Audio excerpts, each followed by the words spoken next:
Recording is rolling. It's Thursday, January 22nd. So here's Top Scientist for Rotational Dynamics quiz. All right, awesome job. You made the list. Okay, now I do have a bunch of makeups to get throughout the day, so in different classes. So I think a good thing to do is if you're making up a quiz today, you have a space and time to do that. Everybody else, we'll do some rotational dynamic FRQs. Okay? So I've got a couple printed, and they look fairly similar to some that we've done in class. But for instance, like from AP, right? So like there's this block on this disk that's maybe pulling, or that's a scenario. Of course, they get a scenario and ask you some specific question. And there's this a separate FRQ that looks. You guys had a quiz question about like a ball hitting a paddle wheel. Right? I bet you did the same equation goes with this. There's a dart that's going into this bar that's going to spin about this axle, right?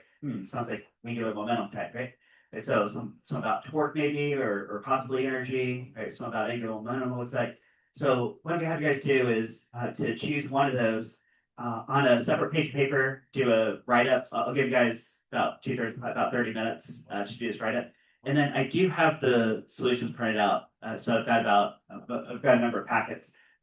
So in the last about 50 minutes of class, I'll give you guys solutions, let you guys self-score these. Now, guys, remember, this is a good opportunity because the AP exams are coming up in just a couple of months. Okay, so think, okay, if I got this FRQ on AP exam, let's sit down and like do a serious write-up, right? And then actually check yourself and see how you did.